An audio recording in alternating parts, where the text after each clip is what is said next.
Sam Elliott is still standing strong at 6 feet 2 inches and has been in movies and TV shows for more than 50 years. And even if time will always take its toll, the great character actor seems to be one of the few who is paying back the absolute minimum with his iconic deep voice and unique mustache. Fans have been enchanted over and over again. A lot of people are in awe of the man and appreciate how dedicated he is to his work.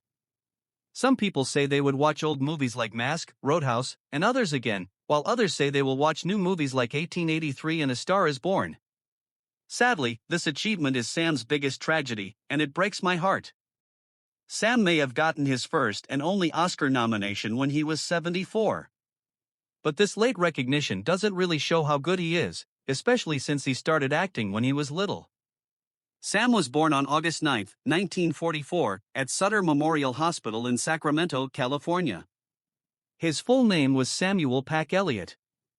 Henry Nelson Elliott, his father, worked for the U.S. Department of the Interior as a predator control expert. This task was hard and dangerous at every turn. Sam's dad was difficult because of this. And if you thought Sam's mother would pay for it, you would be let down. Before becoming a high school physical education teacher, his mother, Glennie Sparks, was a state-level diving champion. So, Sam grew up with two parents who were quite strict and had jobs that needed them to show self-control all the time. It didn't take much imagination to figure out how the simple couple taught their kids. Sam's parents were also linked to the Western way of life.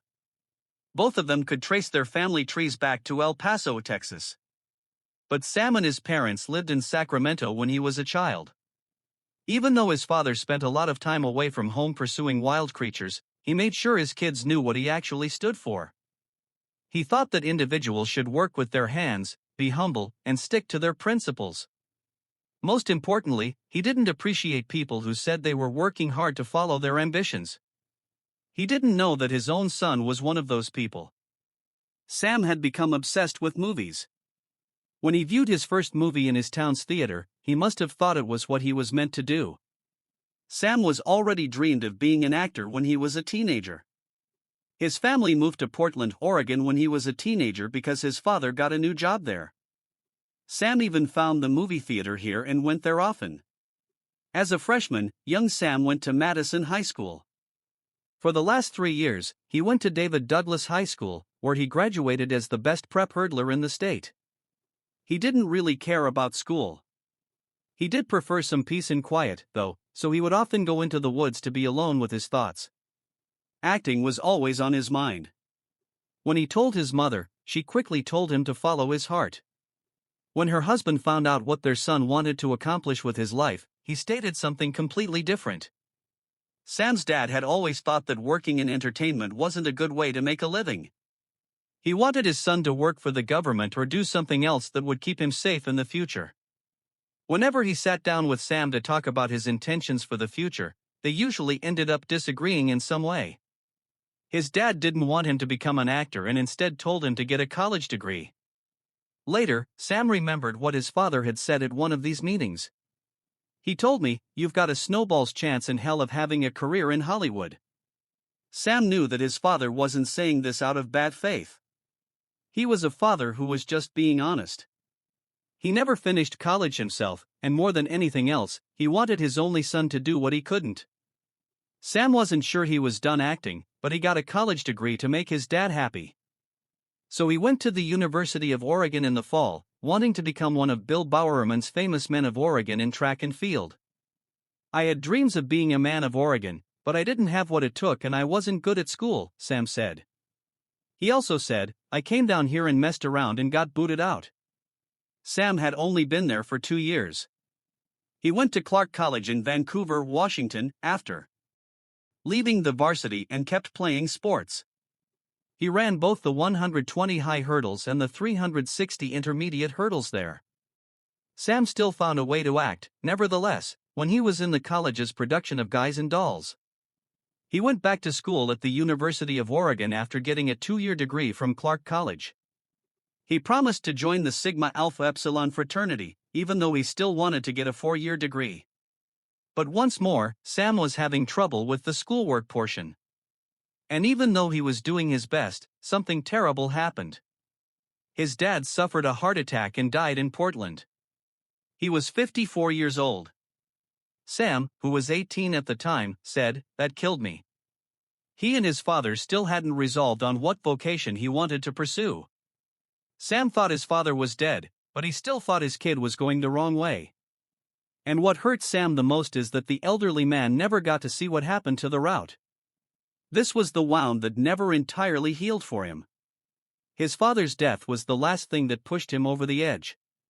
Sam left school and moved to Los Angeles to become an actor. Later, he said of his choice to go against his father's wishes, "He was a realist, my dad. He was a hard worker. He had a work ethic that I try to follow, and I thank him for that every day." After moving to LA, Sam quickly signed a contract with 20th Century Fox and got his first role on the TV cop drama Felony Squad during the 1968 to 1969 season. Around this time, Sam worked in construction while studying acting and was a member of the California Air National Guard's 146th Airlift Wing. Before the unit moved to Channel Islands Air National Guard Station, it was known as the Hollywood Guard at Venice Airport.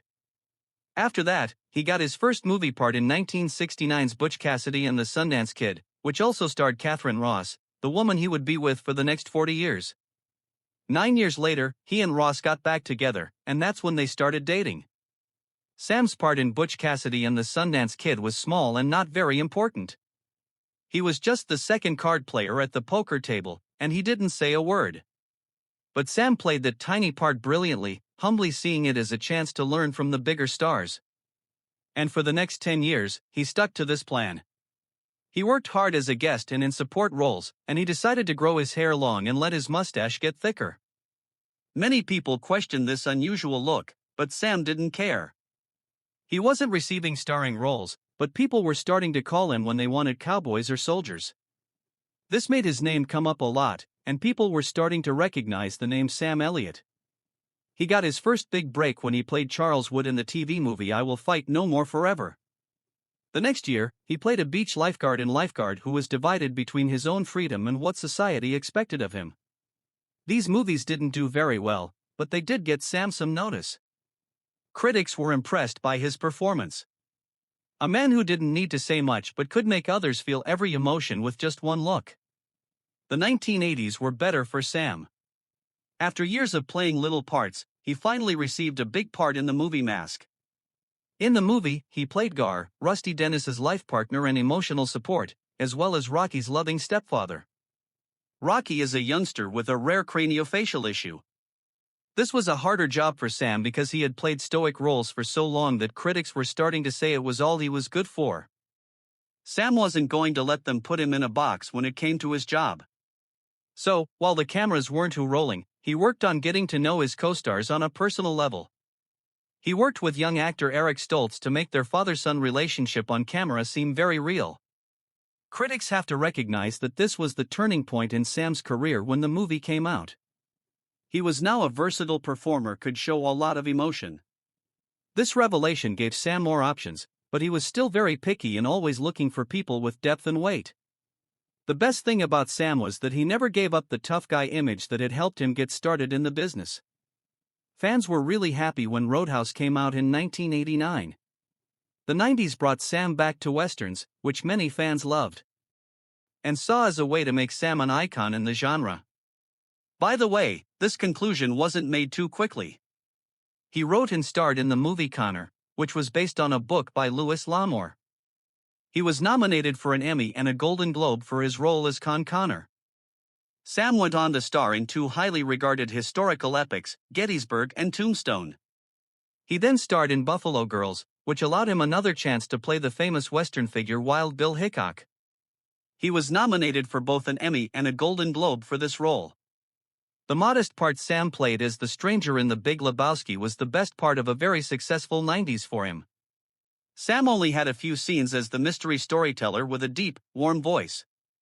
The part became an iconic part of American movies and is probably Sam's most lasting cultural impact. His part as the stranger is so famous that people still talk about it with respect decades after the movie came out. He got a lot of recognition in the Western genre for all the work he did in them. The National Cowboy and Western Heritage Museum put him in their Hall of Great Western Performers in 2007. go to 2017. When Sam Elliott played an aging Western actor dealing with illness, sorrow, and his own fading legacy in the practically autobiographical movie The Hero, new generations that had heard of the legend were in for a treat. Sam even said that a lot of the emotional sequences in the movie were just him being himself. Fans learned a little more about how upset Sam was by this admission. He didn't realize it, but he had started a new profession at the age of 73. He was in the remake of the classic A Star is Born a year later. Sam, who was 74 years old, portrays Bobby Maine, the older brother of Cooper's character. Bobby is divided between love and helplessness for his self-destructive brother. Sam put a lifetime of experience into his parts, so much so that audiences felt the sorrow he was acting out. People on social media went crazy, saying that Sam should get credit for such an amazing performance. The part would eventually get him his only Oscar nomination for Best Supporting Actor. This gave more information about the side project he had been working on with Aon Kusher, a TV show called The Ranch. The younger audience couldn't wait to see and talk about how great his acting was. In 2021, he featured in the Western miniseries 1883, which got him even more plaudits and a Screen Guild Actors Award for Best Male Actor in a Miniseries. You might think you hear Sam's voice in your thoughts when he's not acting. You wouldn't be too far off because his unique voice is everywhere. Sam does a lot of voiceovers, from commercials to big documentaries. You would be correct if you said that it was because you have a unique vocal type. But even though Sam has been in Hollywood for more than 50 years, he has shown the industry that he is a man of integrity and not involved in any scandals. A lot of people would tell you that something is impossible.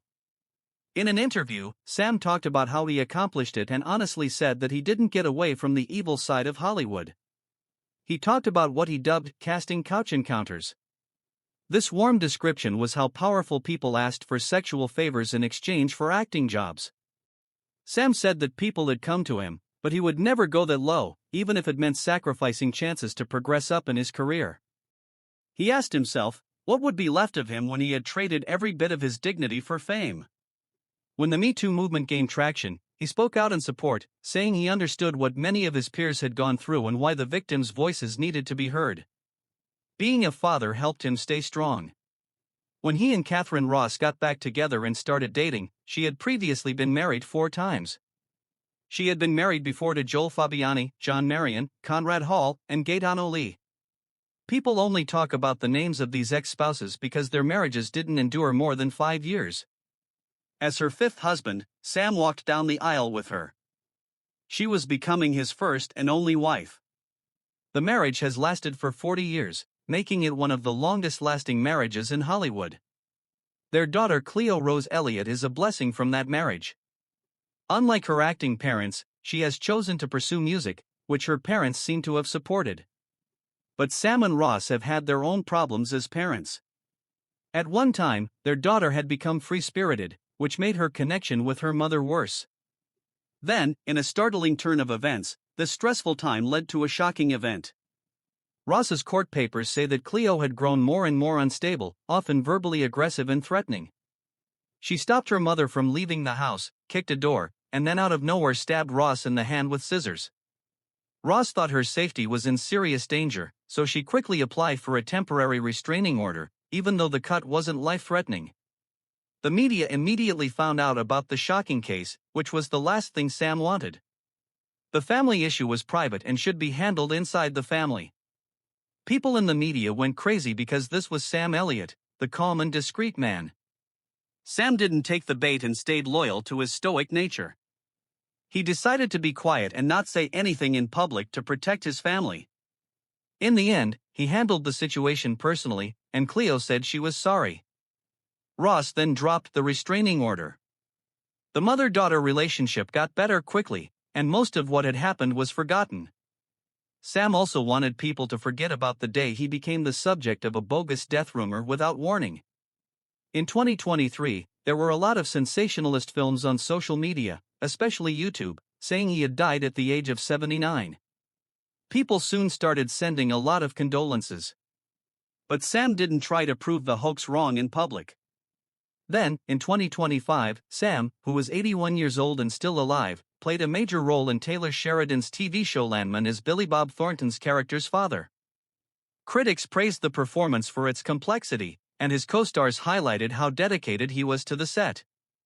Sam has kept his net worth at around $20 million via acting and doing voiceovers. Not bad for the kid of a PE teacher and a predator hunter. He and his wife live in a beach house in Malibu since they are rich. They also own a home in the Willamette Valley in Oregon. Sam also got his childhood house in Northeast Portland after his mother died in 2011 at the age of 96. Sam lives by the cowboy code in all parts of his life, except while he's on the computer. And nothing has actually changed. He has a little more money. And Sam knows his dad would be very proud.